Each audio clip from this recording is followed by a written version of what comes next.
Namaskar, everyone. My name is Mana, My name's Aryan. and we are board members of the CoHNA Youth Action Network at UC Berkeley.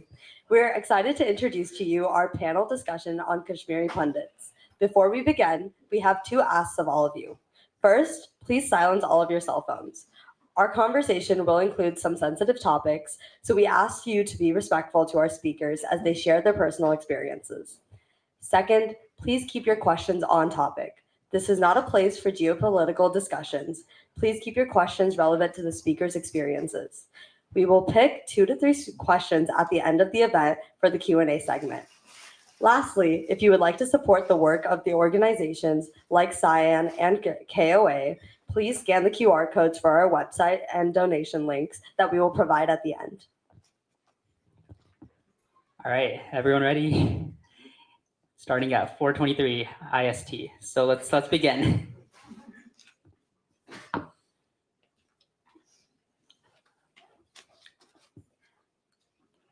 The Kashmiri Pandit community is the indigenous Hindu population of Kashmir, a beautiful valley within the Himalayas. In 1990, due to Islamist militancy and targeted violence, over 400,000 Pandits were forced to flee their ancestral homes. This was not the first time they were expelled from their homeland. The Kashmiri Pandit community has endured at least 7 exoduses over centuries, marked by persecution, forced conversions, and violence.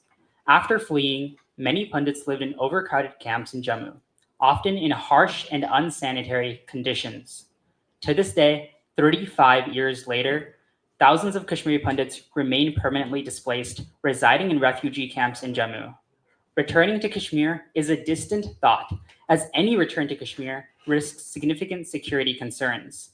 Pundits in the diaspora, such as those speaking today, continue to advocate for the preservation of Kashmiri Pandit culture while educating others about the repeated displacement and erasure.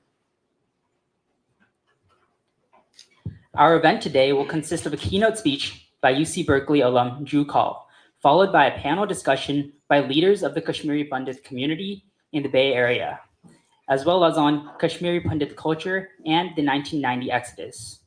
Drew, our keynote speaker today, graduated from UC Berkeley in 2021, go Bears, where he studied electrical engineering and computer science. He's been a passionate advocate for the Kashmiri Pandit community, serving as a member of KOA Youth, the Kashmiri Overseas Association's youth organization, and Drew will share a personal story today about a thread, a homeland, and a spirit that endures. Please welcome Drew.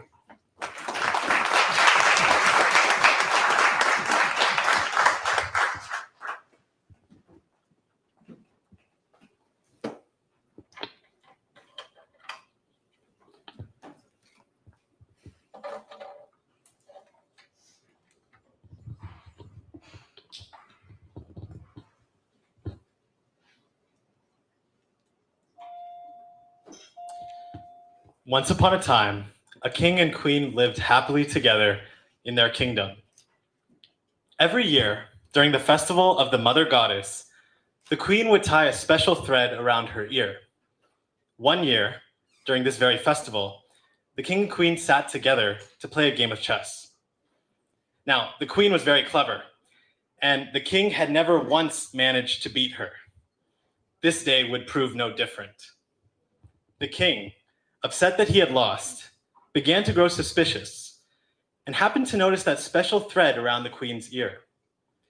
"What is that thread you wear?" the king asked. To which the queen replied, "It's worn to honor the goddess during her festival." "You must take it off. It's some kind of witchcraft. This is why I lose every game." The queen pleaded with the king to not disrespect the puja or offering. But after losing yet another game, the king, in a fit of rage, tore the sacred thread and in an instant shattered the bond between the kingdom and the goddess. Following this, bad fortune befell the realm. The king was captured by enemy forces, and the queen and her young daughter fled to the forest. For years, they lived there modestly, begging for alms to survive. The queen's faith, though tested, never once wavered. And finally, after many years, she decided that they would celebrate the festival of the goddess once again. So using all of the money they had tirelessly earned, the queen and the princess prepared the rot, a special golden cookie made from ghee and flour, and offered it to the goddess. But exhausted from their preparations, they both fell asleep before they could complete the puja. When they awoke, they were met with a miracle. The rot had transformed into pure gold. The goddess had accepted their devotion and bestowed her blessing upon them once more. On that same day, the king broke free from his prison. He rallied his forces, reclaimed the kingdom, and reunited with his wife and daughter. From that day onwards, the three always celebrated the festival of the goddess and tied the thread. The goddess's blessing brought lasting joy to their family and peace to their kingdom. And so they lived happily ever after. That, my friends, is the legendary tale of Pan, one of our most cherished festivals as Kashmiri Pandits, and one whose name quite literally means thread. The thread that the queen wore around her ear wasn't just a ritual, but a symbol of devotion, of resilience, and most of all, of connection. The deep connection, both physically and spiritually, between Kashmiri Pandits and Kashmir, our homeland for millennia. And for me, that thread has always been my mother. Every year, she's sitting right there. Every year, around the time of Pan, my mom would tell me this exact story while we sat around the kitchen table, with her hands dusted in flour and her heart full of memories. She would make the rot, and I would mostly eat it. But it was through her stories that I learned about our home. My mom would tell me about Kashmir's unparalleled beauty, with its snow-capped mountains and crystal blue lakes, about the pious devotees who offered milk and kheer to the goddess Kheer Bhavani, who is said to protect the valley, and about the fond memories that defined her childhood there. But something never felt quite right when she told me these stories. It was in her eyes, the wistful gaze into the distance as she reminisced, in the small quivers in her voice as she spoke, and in the unspoken longing that underlay her words. So I simply asked her, why don't we go back to Kashmir? She demurred, saying that someday I would understand. That day would come much later than I expected, specifically on March 11th, 2022, the premiere of the Kashmir Files, a film depicting the events of the 1990 exodus of Kashmiri Pandits. Now, I was generally aware of the 1990 exodus, that our community was forced to flee Kashmir Valley under threats of violence and death. What I didn't fully understand was that this exodus wasn't just displacement. It was part of a larger, systematic genocide of the Kashmiri Pandit people. As I watched a barrage of unspeakable horrors unfold in front of my eyes, one after another, I could only sit back helplessly in complete and utter shock. Just then, I felt a small, feeble hand suddenly grasp my palm. Trembling with fear, my dadi held onto me tightly as the atrocities continued to rampage on screen. In just 7 minutes, I would witness a genocide that has unfolded over 7 generations, marked by 7 waves of exodus, each more brutal than the last, and reaching its horrific peak in January of 1990. And in that moment, my spirit broke. I cried, feeling the tears roll down my dadi's face as she sobbed uncontrollably into my shoulder. I cried, hearing the chants Raliv Galiv Tsaliv, a call for Kashmiri Pandits to convert to Islam, die, or flee, blare throughout the valley.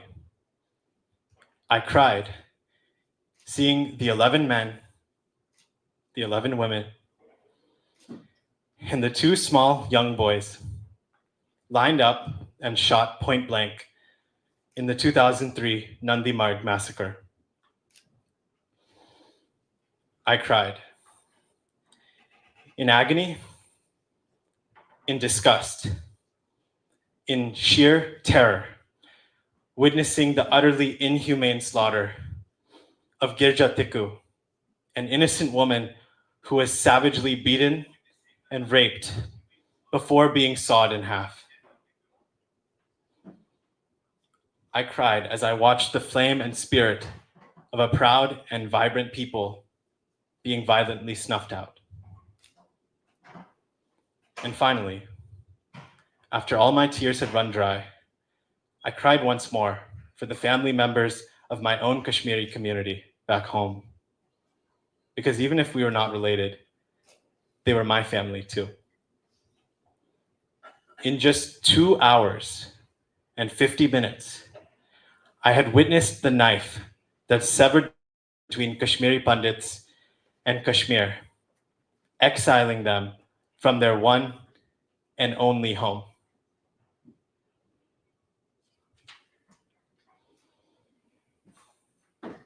I stand here before you as someone who was born in this country, as someone who struggles to speak my native tongue, as someone who has never and may never be able to step foot in my homeland. And yet, I find that when I open up my heart and peer into the depths of my soul, the essence of who I am, what truly makes me, me, is Kashmir. Kashmir lives in all the days that I would spend helping my mom clean the house for Pan. Kashmir lives in the Navre Tal that I would wake up to every Kashmiri New Year. Kashmir lives in the prayers that I would recite at home every week, in the bhajans that I would sing along to at every puja, in all the gatherings that I would ask every auntie, Varechav? Meaning, how are you? Despite not understanding a word of what they would reply back. Kashmir even lives in the mouth-watering Rogan Josh, Saman, and Mats that my mom would make for me while I was a student at this very school. And sometimes, when I close my eyes, I can almost picture the house my family left behind as if I've been there myself. I see the 2 large wooden frame buildings resting peacefully along the tranquil waters of the Tsunt Kwal. From the balcony, I hear the gentle murmur of the vegetable vendors drifting in their canoes. I then walk through the garden, watching as the serene outline of the Shankaracharya temple fades slowly into the horizon. And finally, I rest under the tall pomegranate tree by our kitchen window, feeling the gentle flutter in the air as the butterflies dance through its branches. I've never seen this place with my own eyes, and yet somehow, I know it like a memory. Kashmir lives on in the deep and unwavering sense of pride I feel as a Kashmiri. I'm a computer scientist by training. I understand how to analyze data, discover patterns, and create models. But when I think about my community, I find that only one explanation suffices: miracles. A people who have endured unfathomable suffering. A people who have faced the near eradication of their culture. A people who have been exiled from their homeland. And yet, still come together to celebrate their ancient traditions and to preserve their ancestral Kashmiri language at the heart of their identity. Because with every pun celebrated, every rot made, and every thread worn, whether 200 feet or 2,000 miles away, the spirit of Kashmir is renewed. And in doing so, defying reason, defying imagination, defying even the laws of nature itself, the thread that was once severed starts to become whole again. The ashes of the flame, once extinguished, begin to burn brightly. And the light it emanates carries forth with it the knowledge, the spirit, and the cultural legacy of the Kashmiri people. It is perhaps only fitting then that I stand here before you, speaking at my alma mater, UC Berkeley, where the motto, Fiat Lux, meaning let there be light, radiates through every hall of this storied institution. A place where the light of scientific discovery, of innovation, of leadership, of freedom, and of justice, has illuminated the far reaches of the globe and sparked intellectual advancement. In fact, it reminds me of an ancient kingdom in a beautiful valley, which, once upon a time, through its scholarly ideas, its literature, its sciences, its mathematics, and its spirituality, enlightened not only India, but the entire world. I hope you leave today with not only a better understanding of Kashmir's past, but a shared hope for its future. And I hope that you too will help us keep that thread alive, that sacred connection between Kashmiri Pandits and our culture, our heritage, and our homeland, Kashmir, for countless generations to follow. Thank you.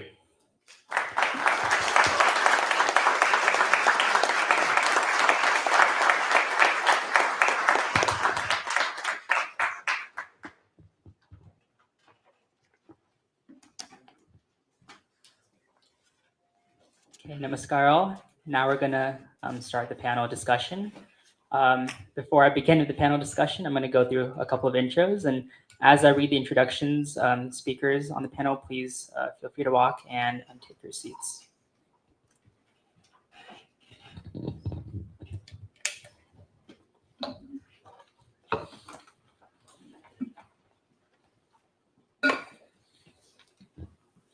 Our first speaker, Mr. Jeevan Zuchi, serves as a founding member of Kashmiri Overseas Association and the Indo-American Community Federation.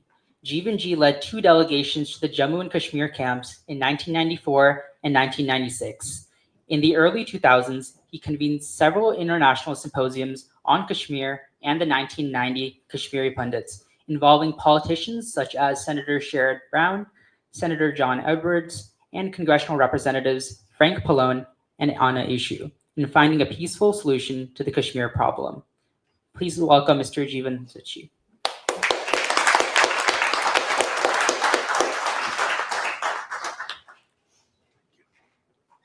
Next is Amrita Kar, former secretary of the Kashmiri Overseas Association and a passionate voice in the Kashmiri Pandit community. Amritaji has written extensively about her experiences in Kashmir prior to the exodus, as well as her forced exile at the age of 4 years old. She recently had the opportunity to visit Kashmir, her homeland, for 4 days in 2020, after the abrogation of Article 370. Please welcome Amrita Kar.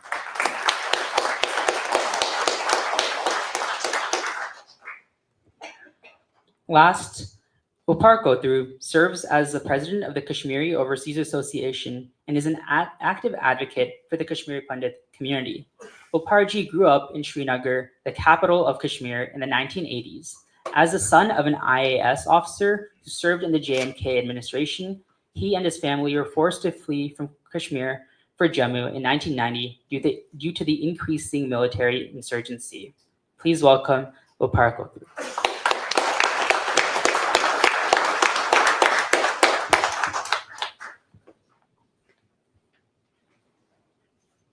Regarding the structure of the panel, The first part of the panel will focus on growing up in Kashmir and Kashmiri culture. And then the second part of the panel will discuss the 1990 genocide. And the final part of the panel will discuss the way forward for Kashmiri Pandits. Let's begin with our first question. And this question is for all three speakers. We can start with Jeevanji. All three of you grew up or spent significant time in Kashmir prior to the 1990 exodus. What was it like living in Kashmir? And are there any particular fond memories in Kashmir that you hold especially dear? It was a beautiful, wonderful time we had in Kashmir. As old as I am, those days, things were very, very good, very normal. And then fondest memory, I have to think which one is my fondest memory, but I can tell you. Growing up, with my grandfather, early morning, I used to go with him to Hari Parbat. There's a Sharika temple. And it's very historic. It's very beautiful. It's way up in the hill there. And you have to hike, basically. You have to go up there. So it was something that I couldn't forget ever, especially after everything changed and Kashmir, kind of went out of our hand and we couldn't go frequently, couldn't travel after 1990. So it really became a memory where you would always cherish it.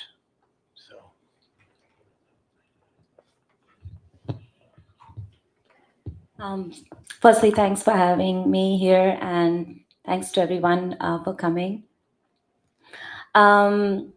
So as Aryan said that, I was very little when I was in Kashmir. So I have snapshots of memories. I like, the fondest memory would be like my grandfather meditating, and he would, in Kashmir it says Bibistal town, as in he would cuddle me and he would meditate, and there would be a cat on his other lap. And I have this snapshot of him meditating, and there's like a snowfall happening, and I'm like looking at the window, and it's like a slanted snowfall. And so I think that memory is very fond for me. And the other one, if I may add, is just before we left, we had to leave Kashmir. We had constructed a new house, and we were flying kites with my sister and I, with my dad. And when it went all the way up, and I had the string of the kite, and it was at the end of it, and then it just went away. I didn't realize, and it just went away. And I told my dad, like, catch it. And he was like, no, let it go. So that's fun for me. Thank you so much, and thanks, Aryan, and thank you, Drew, for such a beautiful opening, and thank you, everybody, for taking out time on a Sunday to hear us out. So in terms of my childhood memories, I spent my early childhood in Kashmir, and those are the strongest and fondest memories, and that's what actually shapes you. And I grew up in a house which I only recently realized I was the seventh generation who was living in that house. So it was a house which was maybe built 250 years ago, and my strongest memories are from that home. And I have lived across many homes after that, but you still crave for that home where I grew and where my ancestors grew across generations. I think that's one very strong and fondest part of Kashmir for me. And the other part is the social fabric that we had there. My extended families, right? My paternal side, my maternal side, my cousins, I grew up, and I feel so fortunate that I had that opportunity. I feel really sad for, the generation like my kids, because we got dispersed all over the place. So it was never the same. So I really sort of, thank for having those early on years with my extended clan. And I think those are the two aspects. And obviously not to mention about our places of worship where we would get together and have built some very memorable memories. Yep.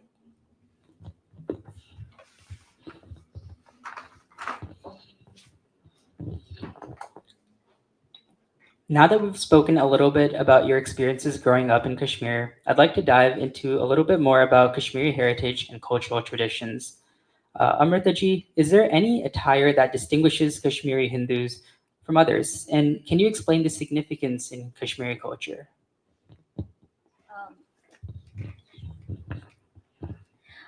So I'm trying to look around to see if somebody has worn Kashmiri stuff. So yeah, there should be there if she would like to stand. There is what she's wearing, the atur dejor. That is very Kashmiri. It's what a married woman would wear. And I can tell a little bit more about it in a bit. And of course, thanks Urbi.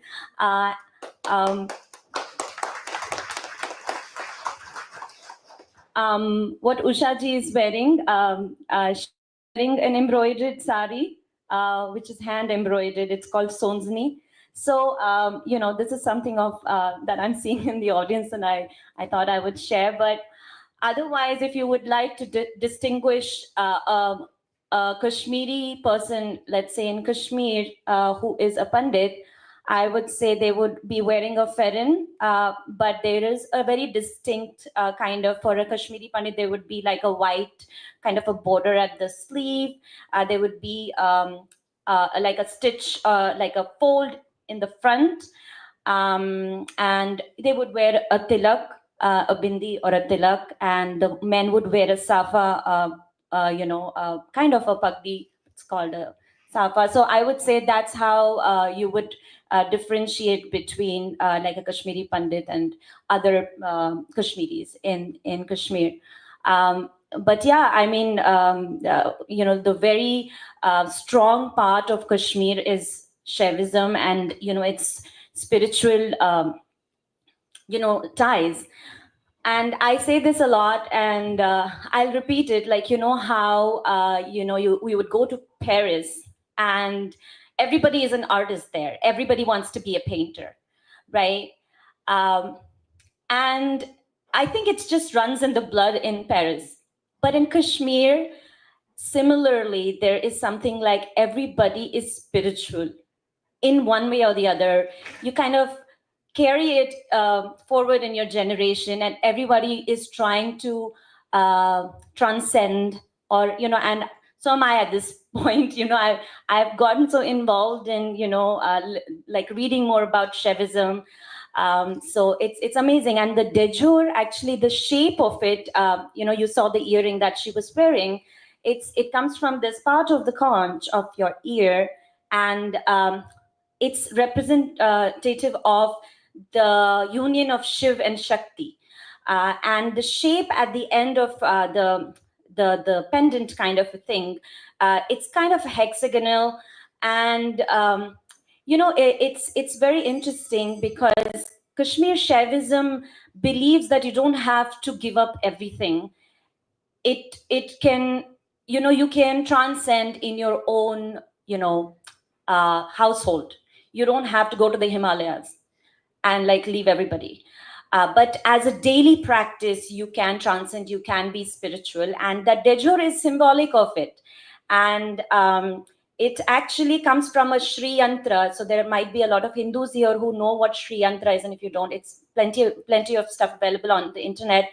And it is in that shape. So sorry if I digressed, but I wanted to really mention that. And yeah, so what I wanted to say is that, Kashmir, the culture is very spiritual and very Hindu, of course.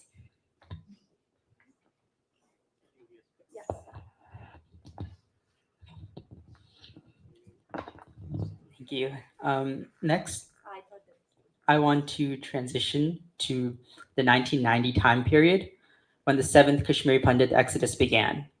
As briefly discussed in the opening remarks, 1990 was not the first exodus or genocide of Kashmiri Pandits. It was the 7th, following hundreds of years of colonialism beginning from as early as the 14th century. which gradually rendered the Hindu population a minority in their homeland. During the insurgency, hundreds of thousands of Kashmiri Pandits fled their homes, including our speakers here. And I want to start with Jeevanji. What was the situation like leading up to the 1990 exodus in Kashmir? Well, it's a culmination of, it has been happening very gradually. Things were building up, and the extremism, religious bigotry, it has been slowly building up after 1947. And, as you all understand, Pakistan had this huge burden on them that, they couldn't have Kashmir. So they were trying whichever way they could create problems for India, especially in that area.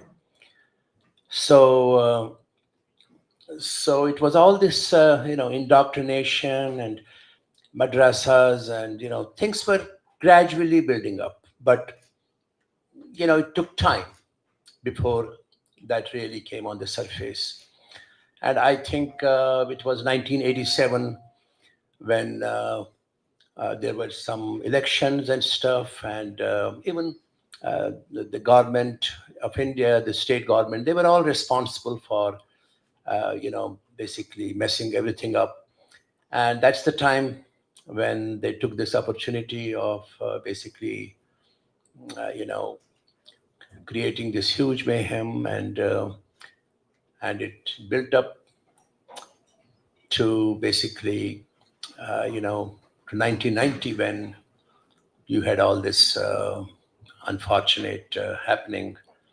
But it had been gradually building up. It was not something that suddenly happened. But people were unaware. People wouldn't really know what was going on. I mean, I was a student in the engineering college there, and whenever there was a cricket match, and Pakistan would lose or win or whatever, it didn't matter. There would be a problem. And I remember one time they burnt our dormitories. We were completely without books, without notes, without anything, and it was terrible. Just because there was a cricket match and somebody didn't win. So that was the time. Actually, it was late 60s, when they had a stronghold of basically they had planted a lot of these madrasas, and all those things were happening underground, and nobody realized. And even the teachers in our engineering college, they were coming from Lucknow, some areas where you would suddenly wonder, like, where are they coming from? Why are they coming from there? But it was a concerted effort. And like I'm sure everyone knows about Ziaul Haq and his that plan that haven't been able to win a war. They tried so many times, but they could not win it. And then finally, they thought that the best way is to use religion, and they were successful. They had these madrasas, and underground things were happening, and the youth, they were disgruntled after 1987 when the elections were very ugly. So they basically made use of them, and unfortunately, it led to our annihilation of Kashmiri Pandits, innocent people who had absolutely nothing to do with the whole thing. I mean, they were all teachers, doctors, professors. They were, educated people, and they were just unfortunately, they were thrown out.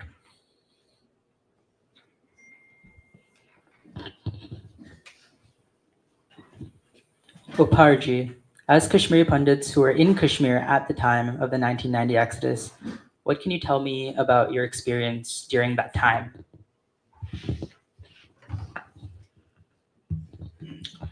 Sure, just building up on what UNG was talking about, the events that led to, like, I grew up in 1980s. That was my childhood, and that there was already an environment where there was hostility towards Hindus. I mean, ours was the only house in the entire neighborhood which was a Hindu home, and being bullied was very usual to us. It was only now that I reflect, I said that was not normal. I mean, because at that time that's the only thing that I knew, but we were bullied. We were under constant hostility.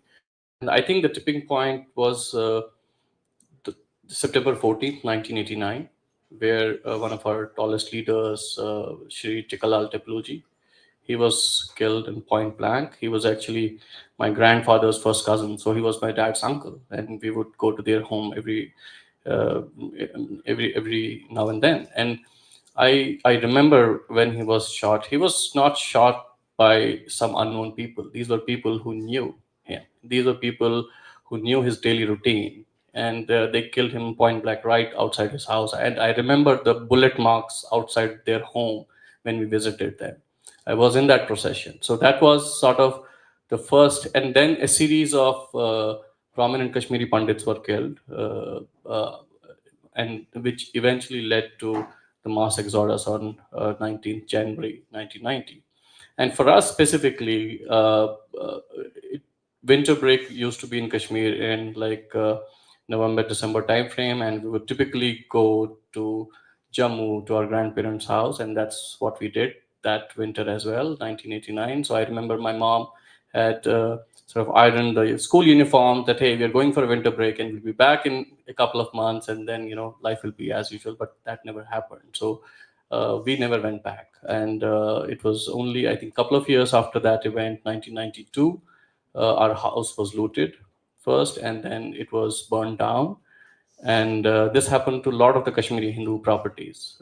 They were just looted and then burned down.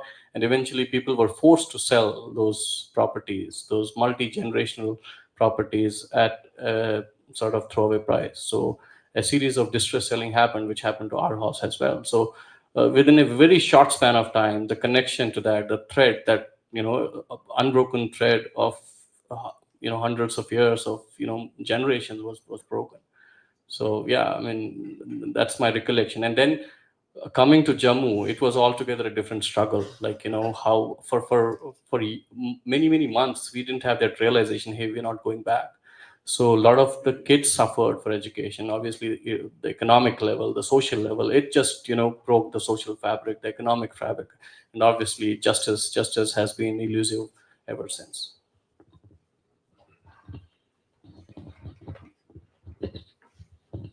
Thank you, Parji, for that.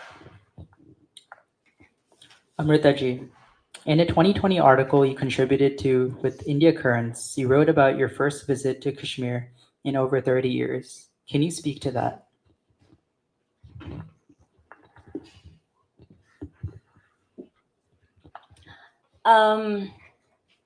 Yeah, that trip was after we left for the first time, and it was a difficult one. And it started off, like, the idea of it started with the abrogation of Article 370. And maybe I had written a poem which I should probably read out at that time, which probably gives more context, if that's okay. Okay, because what happened is that one of the major things for our family with Article 370 was that my sister, my older sister, she's married to a non-Kashmiri. Okay, so that meant that she could not own a proper property or land in Kashmir, her homeland. She cannot. So that was something that was cancelled after the Article 370 was abrogated. And if people don't know about it, it's like a special clause in the Constitution of India which gives special rights to Kashmir. at that time, so they could have their own kind of a constitution, like just simplifying things. So that involved this. So then when that was abrogated, my sister called. She's like so happy, and then I took a day off and I kind of sat down and I wrote this poem, and I was the secretary of KOA at that time. And we had a conference, and there was a lot going on, and there was a lot of hope. And subsequently in 2020, the KOA president told me, she's like, you have to go to your homeland and visit the place you're fighting for. And that's why I went. And she went there before me. She booked my ticket. I had not planned it. And she received me and took me around. And I was super afraid, like it is written in that article. And but I left with longing to live there and go back there. And for a year, it took me a year and the entire COVID to get over it. But I'll just stop here, and I probably just read the poem, and then maybe I'll tell you what happened after later on. Let's see. Okay, it's dated October 16th, 2019. So the abrogation happened around in August 5th, 2019. It's called "It's Time for Kashmir." 30 years. It's time for equality. It's time for democracy. It's time for Kashmir. These were my first lines the morning of August 5th. There was a sense of freedom and hope, a new energy almost. I'm getting a babysitter, my sister from India said. Mom, Dad are moving back to Kashmir. I took a day off from work to process my overwhelming feelings. Yes, it had been 30 years. I still remember watching the snow fall from the window, sitting on my grandfather's lap, deep in meditation, opening the back door of our 6-month-old house for the fresh breeze and the smell of wet mud. Picnics in Hervan every Sunday, flying kites with my dad and sister in the blue skies, stealthily eating fresh snow off the sills of the large French windows. The same French windows of the house we refused to leave in January 1990, now was surrounded on an afternoon of February in the absence of my dad by many Muslim teenage boys with large sticks in their hands, banging loudly. Mom forced us into a corner, squished together. I, my sister, and her. Standing still, terrorized, not breathing, not making a sound. It seemed like an eternity. I cannot forget those windows shuddering, while I shut my eyes and wish it would go away. We received life threats the same night. I find myself walking up the aisle now, popping my ears. I was on a plane with my family. Obviously, it was vacation time, I said to myself. Little did I know we were never to return home. Home. Crushed ice from the fridge was the new snow from the windowsill. Cockroaches, mice, and 10 by 10 square foot room with torn bed sheets was home now. Home was the unfounded fear and racing heart of walking by a green Jeep. In a safe city away from terror, fearing it would explode and burn. Home was never speaking about the past. Past like it never existed. Home, however, was not stone pelting at the first instance of a threat. It was love, respect, education, and strong values instilled at home. Home was not hatred for the Muslims, which would only be natural. but lessons of equality, justice, democracy, and secularism. Was not a thought of picking up a gun and shooting at somebody. It was family, friends, community, service, and kindness. Home, above all, was patience. But today, it's their turn to be patient. For us, it's time for home. It's time for Kashmir.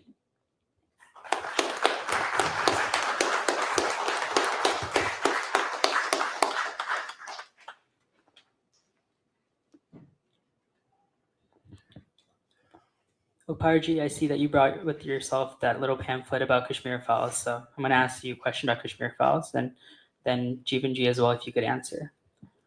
In March 2022, the movie Kashmir Files came out. Kashmir Files was an eye-opener for a lot of Indians, and especially Hindus, who knew little about the history of Kashmiri Pandits. It also struck a deep emotional chord with the audiences, especially younger folks, such as myself, as it depicted the horrors of the 1990 genocide and exodus in visceral detail. Uparji, what are your takeaways from the movie, and what are your thoughts? Sure, Jeevanji. Well, the Kashmir Files, as now millions of Indians, they all know about it, and anyone else outside India, they know about Kashmir, Kashmiri Pandits, the genocide, the exodus. I think it did a wonderful job of doing that. It was real, it was true. And I had the good fortune of being part of the organization, Global Kashmiri Pandit Diaspora, GKPD, and one of the founders had convinced Vivek Agnihotri to make a movie on Kashmiri Pandit Exodus. And he listened to him, and the movie came to existence. And we screened it here in California. And I can tell you in very simple, just few words, I'll tell you what it did. My neighbor, I have been involved with Kashmir, forever. So my neighbors, everyone, they knew that, that there's a problem in Kashmir, and, there's a lot of activity, symposiums, and as earlier was said. And my neighbor, when he saw the movie, he told me, Jeevanji, I didn't really know that this has happened to Kashmiri Pandits. And I looked at him and I was shocked. I said, we have been neighbors for 27, 28 years. And they all know that this guy has nothing else to do, but he's always, doing all this activity related to Kashmir, and he doesn't know. And that is what Kashmir Files did. It's unfortunate because there was complete, total lack of apathy from the government, from anyone else that you can think of. Otherwise, such a huge tragedy, and nobody knows about it. I mean, why? Why wouldn't they know about something like this? After all, Kashmir is part of India, and Kashmiris, they're Indians. And why wouldn't a fellow Indian, why wouldn't they know about it? It's not that they didn't care. It's not that they didn't really, but it's just that the media, they were silent. Everyone was silent. There was never any publicity about, what's going on to these poor, folks who had to flee overnight and who are living in those, tents which don't even have a roof on top of them. I mean, the rain and everything. I mean, snake bites. How many people perished? How many people died? And you all, whoever has seen the Kashmir Files, it showed that exactly as it happened. And I was actually shocked when I saw Kashmir Files myself. I said, my God, this is exactly what has happened. So I think that's what it did, even though there were some people who thought that it was a propaganda stuff, it was this stuff, it was that stuff. But that's not really true. This is exactly what had happened in Kashmir. And Kashmir Files, kudos to, Vivek Agnihotri and and Global Kashmiri Pandit Diaspora, GKPD, who were able to really work very, very hard. I mean, very hard to screen it and to let people, see it and see it firsthand what had happened to, this community. Thank you. Just to add a few points. Actually, I was in that premiere that happened when Pallavi ji and Vivek ji were there, and I watched that movie. And I said, nobody's going to care. I thought that nobody's going to watch this movie. It's going to be the biggest flop ever because, waking the consciousness of people, does it need a movie to do that? I mean, I thought, we were like, Jivanji has been working like for the last 30 years trying to raise awareness. So that was my instant reaction. But I'm so happy that I was so wrong, a few months back when it came to the mainstream box offices, and, it was amazing. It was so healing to see, what that movie did. And to Jivanji's point, I mean, making that reference, hey, it's an agenda movie and it's a propaganda movie. It's so painful and heartbreaking to even refer that, because we can tell you firsthand witnesses of many of those events, like Girja Tikku. Girja Tikku's first cousin, he lives here in Newark, right? We know him, and he had never spoken about what happened to her sister. Not even his own child knew about Girja Tikku being her bua. And it was only when Kashmir Files happened, people like him, they started opening up. Sarvanand Kaul Premi, the movie, I don't know how many people have watched that movie, right? For all those who have watched, you remember that Sarvanand Kaul and his son, they were hanged on a tree. So again, factual. The massacre that happened, there were multiple massacres. Vandama was one of them. I think they had depicted Vandama. That massacre was real. I mean, all of these, they were fictional characters in the movie, but each and every event, BK Ganju, who was hiding in the rice drum, again, we know in the community who are related to that person. And even the characters of like Bitta Karate and, who have on record said that, hey, we've killed people. They're roaming free. Those were the characters which are fictionized and put in the movie. But movie 100%, if you ask us as the first-hand witnesses of those events, we can tell you this is absolutely based on true events. So, thank you. And just if anybody has any questions, if anybody has any further questions, there's a scene-by-scene depiction, character-by-character depiction here in this printout. So please talk to me after the session is over. And You can talk about it. yeah, it's good that the mic is coming through me, so I'm going to just hijack it a little bit here. But if you haven't watched the movie and if it's not readily available for you to watch, the book Our Moon Has Blood Clots by Rahul Pandita, available everywhere, Amazon, Kindle, etc. It basically was released much before the movie was, and it wasn't very popular, and then its sales picked up as a result of the movie. But it's a very accurate depiction of what happened in Kashmir and he's a journalist, Rahul Pandita. So another way of getting to know about our atrocity. And if you use the Fire TV, it's called Fire TV, right? Huh? On Fire TV, there is a Z series, ZTV. There are interviews. I think there's about 20 or 25 or 30 interviews which were conducted by Vivek Agnihotri, and we all helped him in meeting people and all the affected people who had gone through all this.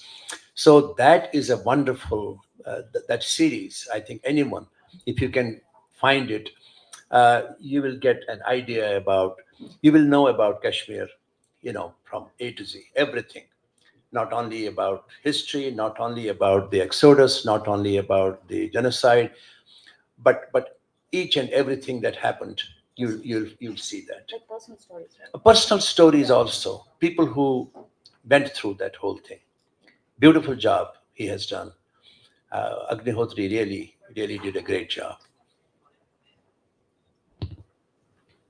This is our final question for the panel this evening. The title of our event today is Indigeneity Has No Expiration Date. Our audience has been able to hear from all three of you today about your personal experiences growing up in Kashmir, Kashmiri culture, and the 1990 Exodus. If you could leave the audience with one takeaway about Kashmir and Kashmiri Pandits, what would it be? And it's open to anyone. You can start. With.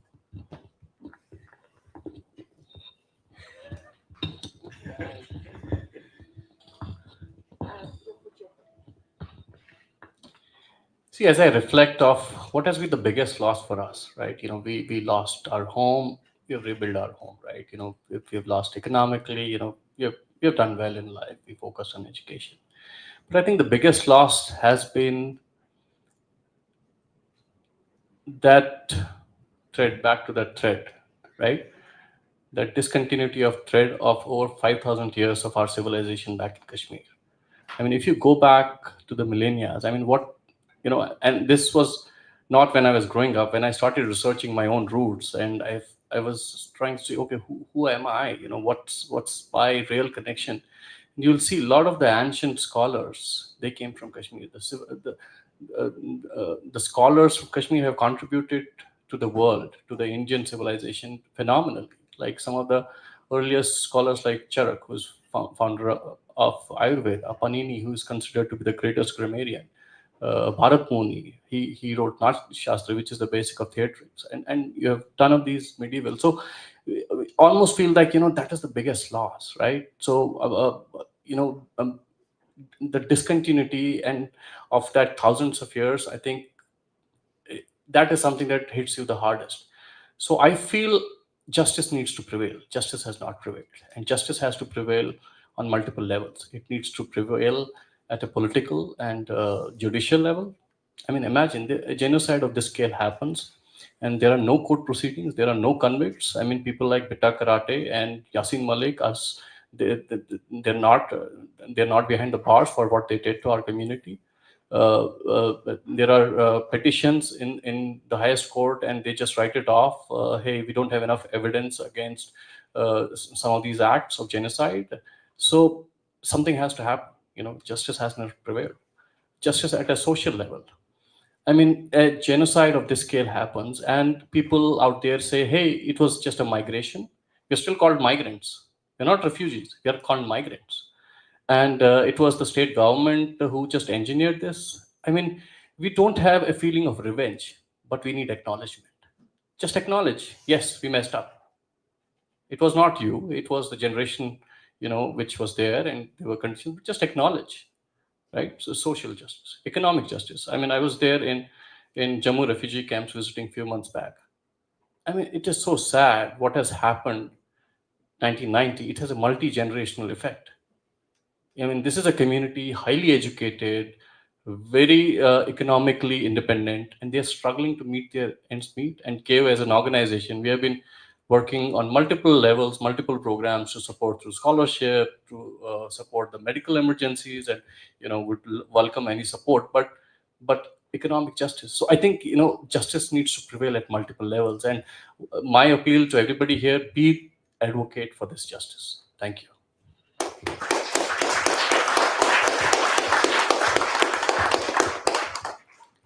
There's really nothing left to say after Uparji has, said what he said, and all I can tell you is that it's very heartbreaking. Like, why isn't the government interested in this whole thing at all? Why do we have 50,000 people who are still in migrant camps in Jammu? You should see their condition. I mean, yeah, they're getting some allowance, but what does that do? What does that do to a culture? What does that do to, to a place, to a group of people who were innocent, who had nothing to do with this whole thing. I mean, they got caught up in this militancy. They got caught up in, these Islamic, whatever goals they had. And these poor guys, for 35 years, I mean, somebody who was born that time is now 35 years old, and they're still there. Come on. I mean, the government, if anyone is listening, and again, I'm going to tell them what we have been saying for 35 years, that why are you not thinking about these people? Are they not human? Are they not Indians? Are they, do you have no responsibility towards them? And all they're saying is that, we're going to do this, we're going to do that, and nothing happens. You have, militancy still going on. Only few months back, people were killed in Jammu, Katwa, somewhere, Kishtwar, wherever. It doesn't matter where, but, they were, again, innocent people, some children, some old peoples. They had just gone to, some pious place for worship, and they were coming back and they were shot. The government is not doing much about it. I do understand that, they have many problems, and they're, definitely trying to make Kashmir safe. And Article 370, that was abrogated. That was a very, very wonderful thing that the Modi government did. And but that's fine. But what about these human beings who are suffering? So that is something that I urge, like Uparji said, that everyone should advocate for these people. We should all be doing something to make sure that that these things don't happen again. And they can happen anywhere. I mean, like right now they're saying Bengal and here and there. I mean, and what happened in Bangladesh, what happens, elsewhere also. We know why, and we know who the people are, and we know what's going on. But the governments, have to be able to address these issues, because we as activists, we as people who want to do something can only do this much. What can we do? We don't have anything in our hands where we can be able to do anything better, but it's the governments. And so that's all I have to say. Thank you.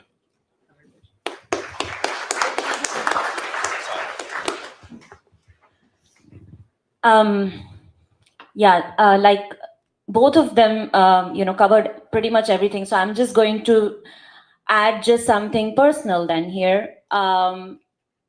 Continuing from 2020, my visit in Kashmir, like I said, it took me a while to get over it. There was like a hangover almost, and I spoke with a lot of, and because of COVID, I got an opportunity to speak to a lot of locals who are Muslims, and I became kind of friends with them online, and we went on trips in the US, and I was really hoping for an acknowledgement from them personally, that, hey, that's right, what happened to you was kind of our fault also, because they didn't, as a majority community, protect us.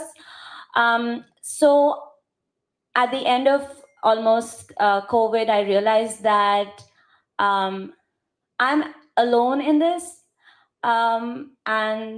Yes, we speak the same language, and we have the same kind of localities that we live in, but we have a very large distance between us, which has been created by external factors.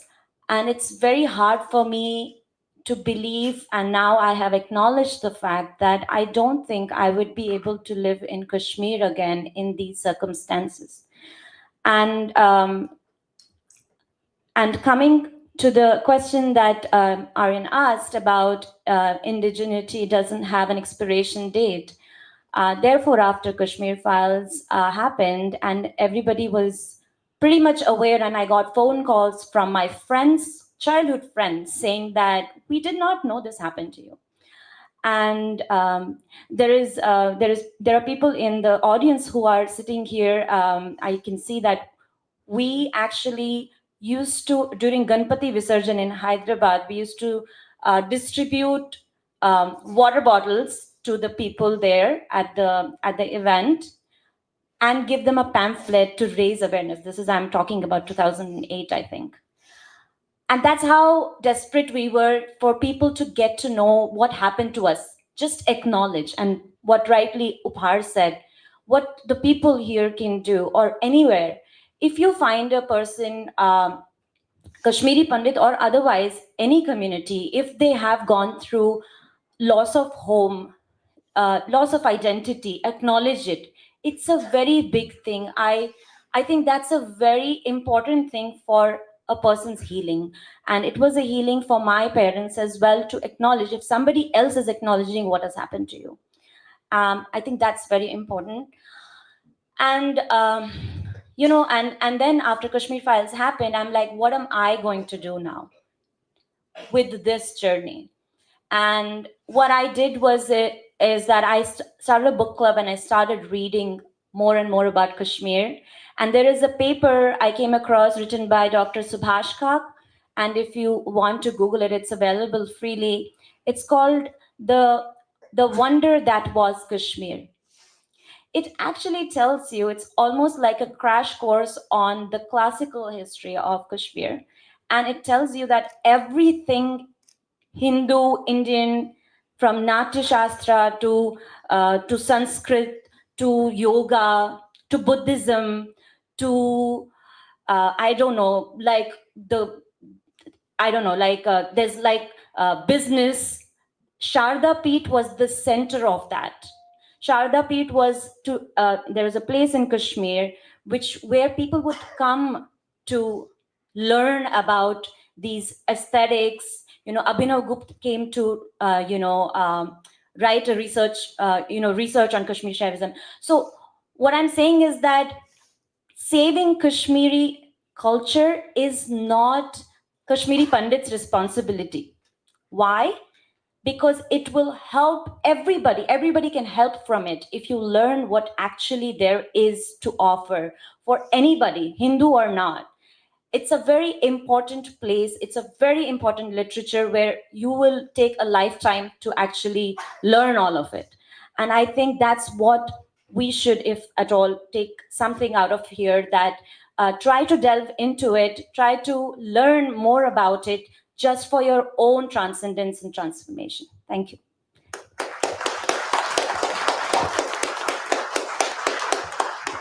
Very beautifully said. Okay.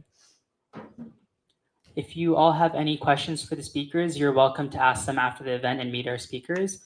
We're going to close by having a current Kashmiri Pandit student at UC Berkeley deliver the closing remarks for today's event. Please welcome Isha.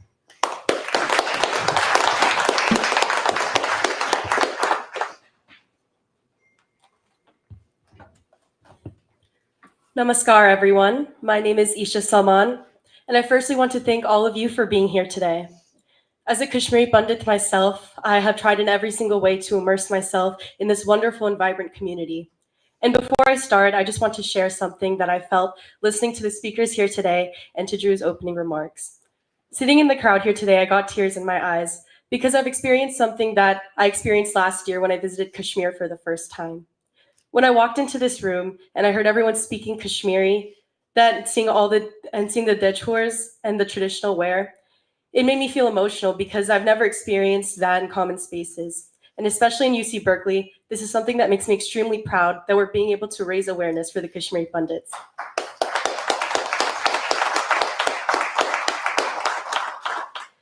To each and every one of you who chose to spend your time learning about the history, resilience, and heartache of the Kashmiri Pandit community, your presence matters, and your willingness to listen matters. As a Kashmiri Pandit myself, I carry a truth that is often too easily dismissed and brushed away by words like propaganda, exaggeration, or convenient narratives. But our pain is not a headline. Our exile is not fiction, and our resilience is not a myth.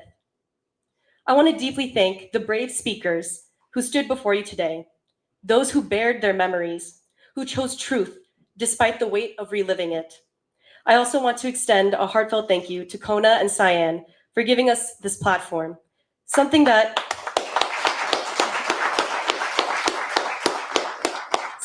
Kashmiri Pandits are rarely given, a reflection of our painful exclusion from mainstream narratives. When our stories are silenced in textbooks, erased from history, and pushed out of conversations, this space becomes sacred and revolutionary. Growing up, I always felt a bit out of place when I stepped into brown spaces and realized that I was the only Kashmiri person there. Our community often exists in whispers and in fragments. We are scattered across continents, carrying generations of displacement in our bones, and yet we remain. One moment in particular shaped how I see my identity. I was at a mall with my family, just an ordinary day, when my father suddenly stopped walking. His eyes had locked onto another family, a mother, father, and their 2 sons. What made him stop wasn't their faces, rather it was the mother's earrings. She wore a deshor, the sacred thread of gold that dangles from the ears of Kashmiri Pandit women. My father approached her gently and asked, "Does it chuka koshir bolan?" Sorry, my Kashmiri is not very great, but it roughly translates to, "Do you speak Kashmiri?" It was such a small moment. 2 displaced families, meeting not on the soil of their homeland, but in the corridors of an American shopping mall. Yet in that moment, we weren't just immigrants or strangers, but we were a people, connected by a thread much stronger than gold. The dechor wasn't just jewelry. It was memory. It was legacy. It was resistance. That day taught me something, that even in exile, even after 7 generations of persecution, even with homes left in ashes and temples turned to ruins, we are still here. We are still Kashmiri, and we still remember. I used to be the girl that no one knew was Kashmiri. Now, all my friends say, "Isha, you talk about Kashmir so much." And I smile every single time. Because if I don't tell our stories, then who will? If we don't speak now, when will the silence end? To all of you listening today, you are now a part of that story. You have heard our voices. You have witnessed our truth. And with that comes a responsibility. So here's what I ask of you. Don't let this be where it ends. Share what you learned today. Speak about Kashmiri Pandits in your communities, your schools, your homes. Elevate our stories when they are buried beneath noise. And most importantly, support the future of our community. Support the children in refugee camps who are still dreaming and believing that their stories matter. Educate others about what it means to be displaced, to be silenced, and to be resilient. We are working with grassroots organizations to fund educational programs for displaced Kashmiri Pandit children. If you feel moved, please consider donating. Even a small amount can change the trajectory of a child's life. Let today be the beginning of your solidarity, because our stories deserve power and action. And as long as the dead horse still dangles, not just from the ears of our mothers and grandmothers, but from ours, the daughters who carry their strength forward, and as long as we remember the names of the villages that we can no longer return to, as long as we still speak Kashmiri, we will never be forgotten. We are not just survivors, we are storytellers. And today, you are part of our story too. So once again, thank you all for coming to this event. And I hope that you have all learned something today and will consider donating. Thank you.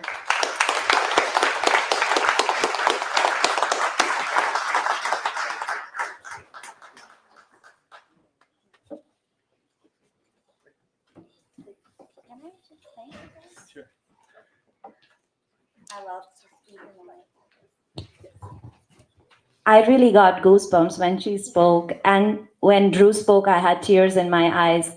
Thank you both. Thanks, Aryan, and thanks everyone for coming.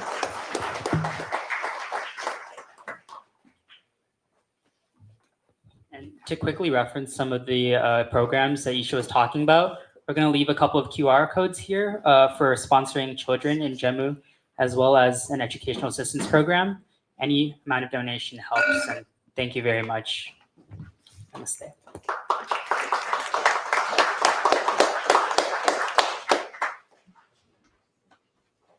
Grab some chai, please. There's still a lot left over.